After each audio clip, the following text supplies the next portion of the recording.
Welcome back to the North Media YouTube channel. My name's Austin, and today I want to talk about All Elite Wrestling Revolution.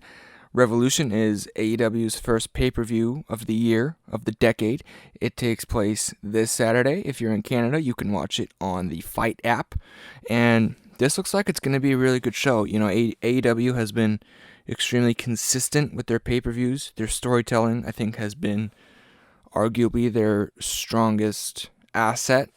Obviously we're extremely early in the company still, but their pay-per-view builds and their pay-per-views have been absolutely fantastic. So I'm just going to run down this card. I'm going to give you my prediction for each match.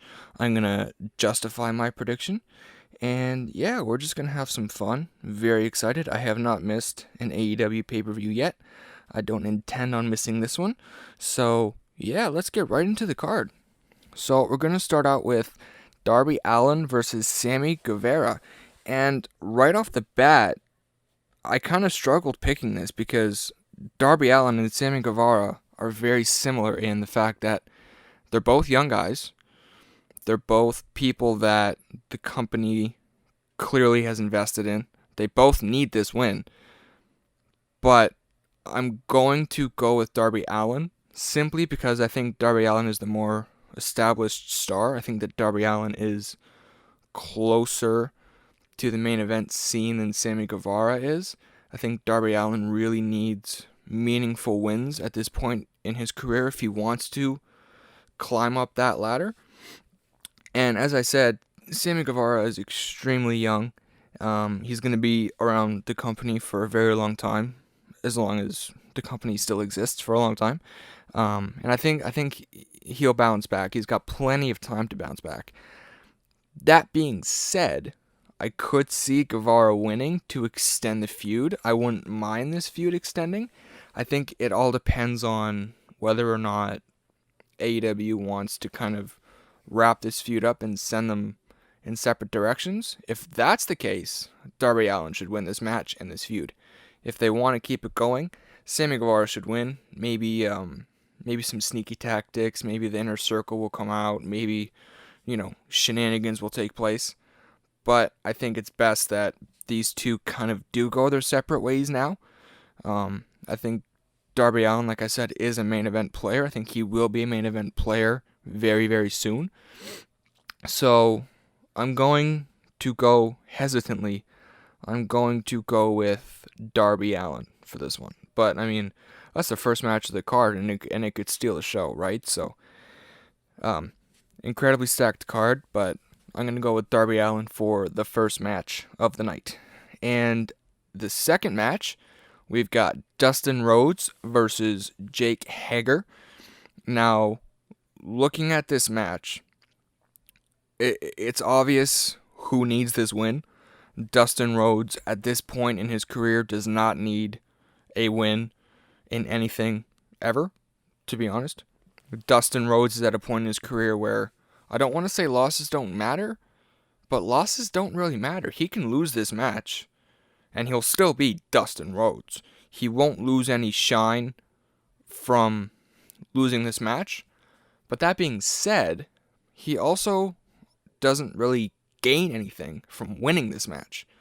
He does not gain as much as Jake Hager does, because Jake Hager is sort of the bodyguard or the muscle for the inner circle. And I think if he loses this match to Dustin Rhodes, that role kind of falls apart a little bit and just becomes a little irrelevant to the inner circle if he can't even beat, Dustin Rhodes. No disrespect to Dustin Rhodes, but he's up there. So Dustin, as I said, will bounce back from this loss, but Jake Hager hasn't had many or any big wins to solidify himself. They use his undefeated streak in Bellator to kind of hype him up. I think that worked at the beginning when they were kind of introducing him to the audience, but now that he's here, he's been here, we know who he is, now he needs to start proving himself, and he needs to start showing that he is valuable to the inner circle. and he needs to start picking up big, significant, solid wins. And there is no win more significant for Jake Hager right now. So yeah, I think it's pretty clear. I'm pretty confident about this pick. I think it's pretty clear that Jake Hager should and will defeat Dustin Rhodes on Saturday. Moving on from that, we've got our first championship match of the night, first of three. We've got Nyla Rose defending her championship against Chris Statlander. There are a lot of matches on this card that are hard to predict. This is not one of them. I think this is the easiest match on this card to predict. Nyla Rose will retain this title. Nyla Rose just won this title not too long ago. She's being built up as this dominant force sitting on top of the women's division, and losing a title defense this early would kill any mystique that she has about herself. It would totally ruin her career. Chris Statlander, similar to Sammy Guevara, is extremely young in the business.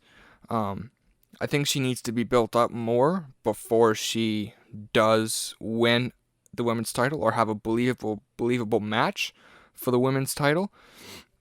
So it doesn't make any sense whatsoever for Nyla Rose to lose this championship this early on.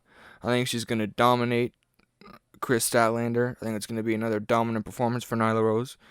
And then I don't really know what happens next. I don't know who there is to challenge Nyla Rose. The AEW women's division is getting better, but it is still extremely shallow. I've said this before. I'll say this again. I will die on this hill. The NXT women's division is miles better than the AEW women's division. I understand AEW is still very young and they're still building those divisions, but there is no real credible threat to Nyla Rose right now that I can think of, which is good for Nyla Rose, but it's not very good for the rest of the division, because I as I'm sitting here today, a few days away from Revolution, Thursday, I don't see who defeats Nyla Rose believably for that championship. So it'll be interesting to see. They've got to start building people up, and someone's got to reach that brass ring, as Vincent McMahon would say. But yeah, I don't know who's gonna beat her, and I can tell you with 1,000% certainty, it will not be Chris Statlander that takes this title, at least not this early. So that's my pick. It's an easy pick. It's an obvious pick. I'm excited to see what happens next because, as I said, I don't know who there is to challenge for that title. So we shall see what happens there. Now, moving on from that, we have potentially my most anticipated match of the evening. This storyline has been one of, if not the best storyline in recent history in wrestling, period. Cody Rhodes versus MJF. I cannot wait for this match. MJF, for my money, is the best heel in professional wrestling. He's old school, but he's new school at the same time. He's an old school heel, but yet he's not outdated. I think he's absolutely fantastic. I think he's one of their most valuable assets as a company, and he's going to be, if you don't like MJF, get used to it, because you're going to be hearing his name for a very, very long time. As for the match, this is really hard to pick. I have gone back and forth on this match, and I'm going back and forth as I sit here recording this podcast. But I think logically, and you should never look at wrestling logically, because wrestling isn't logical, because it's wrestling. But logically, MJF should beat Cody here. Let me explain. That might sound crazy. I don't think there is any value in Cody winning, because, don't forget, Cody cannot challenge for the AEW World Championship ever for now. So if he beats MJF, great, he gets his revenge. There's nowhere else for him to really go. He can't really go any higher because of that stipulation where he cannot fight for the World Championship. There is no value whatsoever in Cody Rhodes winning this match on Saturday. None. I think a loss on Saturday, where Cody has been wanting to get his hands on MJF for so long. He's wanted this revenge for so long, and then he doesn't get it. I think it builds an even bigger story for Cody Rhodes. It increases his character so much if he loses this match and does not get that revenge that he so desperately wants after the lashing and the steel cage match. A loss from Cody Rhodes here does a lot more than a win for Cody Rhodes. And a win also solidifies MJF and gets a lot more heat for the feud. MJF does need a little bit of solidification. He does need a big win. And this is the biggest win for MJF right now. And if MJF wins, it extends this story. And to be quite honest with you, this story has not even close to reached its expiry date yet. I want this feud to keep going. I want this feud to keep going for a very long time. AEW seems very interested in long-term storytelling, and I want this feud to continue.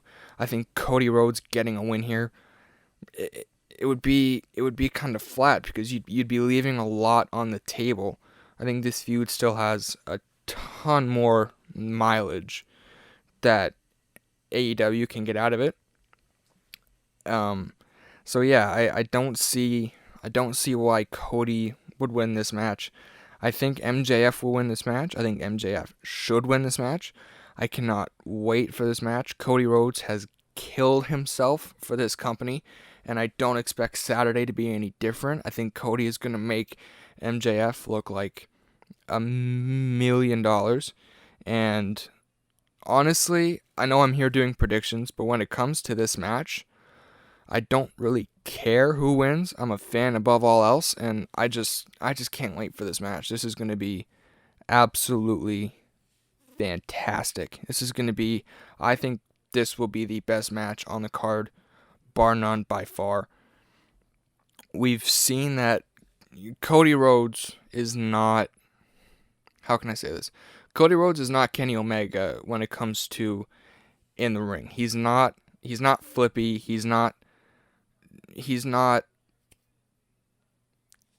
I don't want to say he's nothing special, but he's got a very basic wrestling style. He's not very flashy, but he makes up for that in spades with his storytelling, because he is one of, if not the best storytellers in professional wrestling today, which he obviously would have learned from his father, Dusty Rhodes, but I expect the storytelling in this match to be absolutely fantastic. I'm not expecting a bunch of flips, and I'm not expecting a whole lot of stuff like that, high spots, but I am expecting a fantastic story by these two men, and I think that is exactly what we are going to get. So moving on from that, we have our second of 3 championship matches.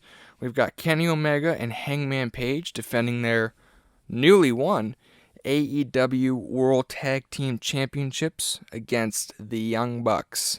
Now, normally I would not want Omega and Hangman to lose these championships so fast. I don't like when people drop titles really quickly. But with that being said, I think this match justifies it. I think this match totally justifies Omega and Hangman dropping those titles, even though they just won them, because Omega and Hangman were reluctant partners to begin with, and they've been planting those seeds ever since this tag team formed. And that being said, I do think Hangman will cost the team the match, and I think we will go into a feud with Hangman Page and Kenny Omega. And let's be honest here, Hangman Page and Kenny Omega are two singles wrestlers teaming up. The Young Bucks are a bona fide tag team. They are arguably the best tag team in the world right now, so it makes more sense for the established tag team to beat the two singles wrestlers, especially when it is a reluctant tag team. The Young Bucks are, without a shadow of a doubt, the top tag team in AEW, and yeah, the quick title change, like I said, is justified because they are such a kind of reluctant new team, and there's seeds of dissent, and we've seen Hangman storm off interviews, and we've seen this movie 1,000 times where there's a reluctant tag team and they win the titles, and then someone costs them the match, and then they go into a feud. And I think that is exactly what we are going to see here. I think the Young Bucks, without a shadow of a doubt, will win those tag team titles, and AEW's tag team division it's been good, but I think that they really need to put it on a team and build the division around them, and the Young Bucks are, without a shadow of a doubt, that tag team. They are the most over tag team in the promotion, probably the most over tag team in the world, next to the Undisputed Era, perhaps. But I think they need those titles. They don't need those titles, but they need those titles to build the division. And I think that's exactly what's going to happen. The Young Bucks will take the titles and go build the division and put it on their back and carry it. And Hangman Page and Kenny Omega will go into a feud, which both men need. Both men need a really good feud. Kenny hasn't had a good feud. As I'm sitting here today, Dynamite has just ended, and Kenny had a match with Pac, and that was the Kenny Omega that we haven't seen. I feel like Kenny Omega in New Japan and Kenny Omega in AEW are different people. Kenny Omega in Japan was the cleaner, the best bout machine. He was on top. And in AEW, because he hasn't been in that main event scene, he hasn't really had a really good feud and really good matches to sink his teeth into. He had a little bit of a feud with Jon Moxley, but that didn't really do much.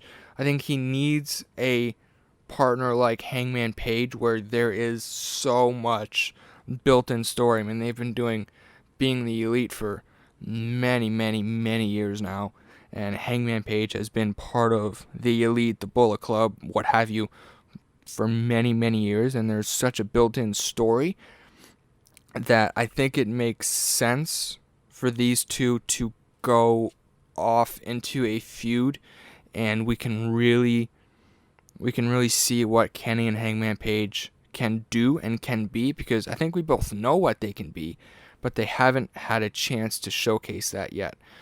And I think this feud will be that showcase.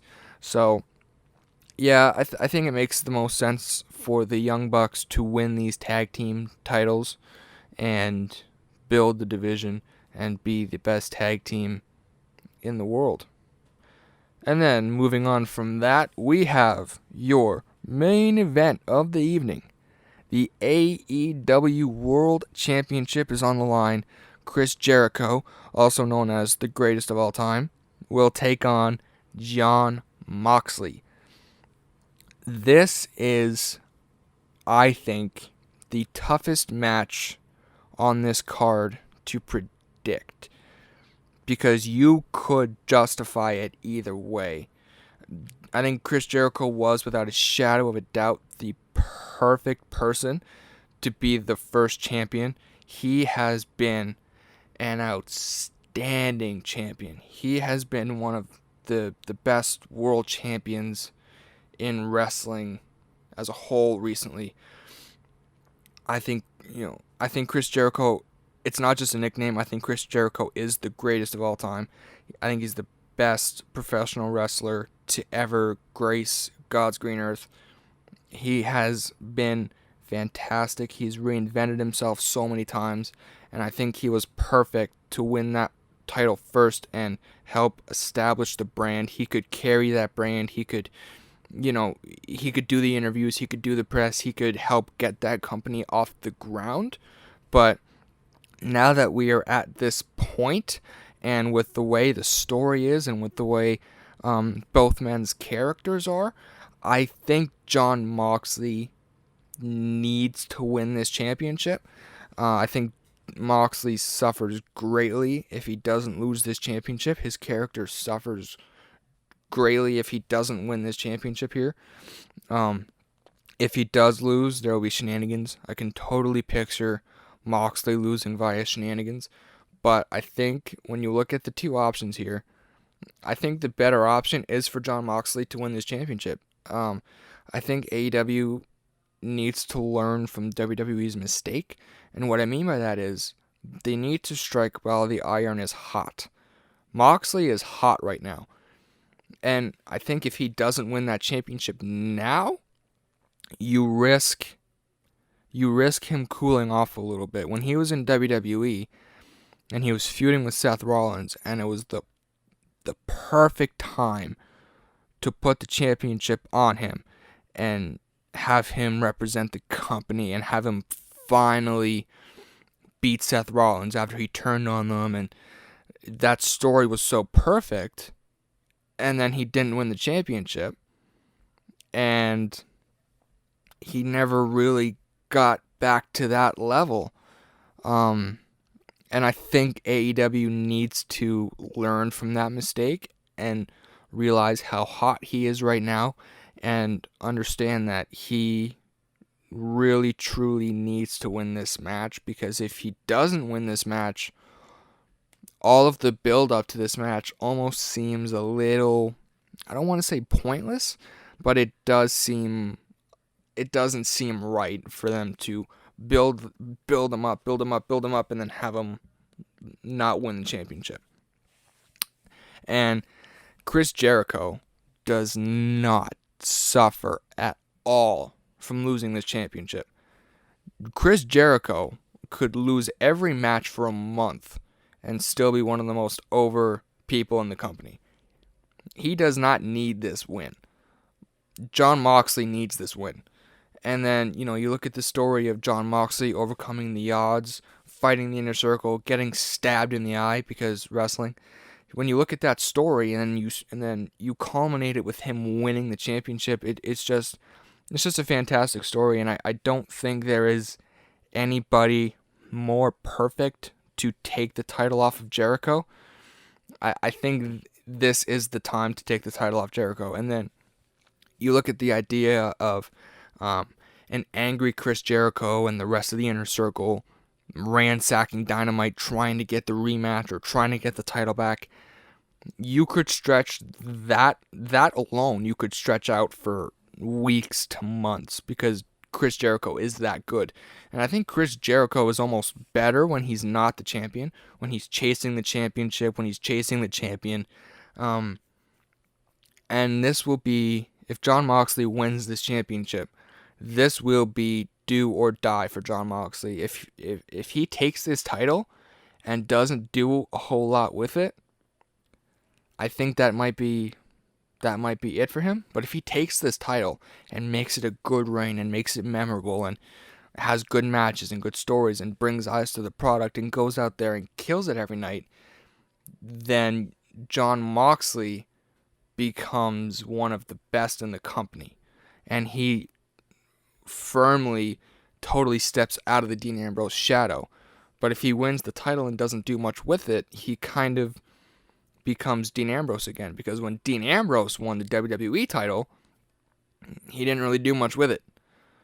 So this match is the importance of this match cannot be understated for Moxley, for Jericho, and for the company. This will be the first world title change in the company's history, and this will be Moxley's first big title reign in many, many years. So honestly, this match could go either way. I've tried to justify my prediction as best I could, but this match could go either way. I'm so excited for this match. I'm extremely excited for this card. This card, top to bottom, as I mentioned in the beginning, is absolutely fantastic. I don't expect there to be a bad match on this card. And if AEW can keep putting out product like this and pay-per-views like this and matches like this and storylines like this, I think they're going to be around for a very, very long time. Well, that's it. That's all my predictions. That's the entire card. Once again, AEW Revolution is this Saturday in Canada, streaming on the Fight app. I think it's about $50. I can guarantee you it'll be worth every penny. Thank you so much for listening. If you agree with my predictions, leave a comment. If you disagree with my predictions, leave a comment, leave a like, leave a subscribe. We're trying to build a channel here. We're trying to build a family, a fan base. We're trying to build a community. So all the support is extremely appreciated. And yeah, let's just go out and have some fun on Saturday. We'll see you next time.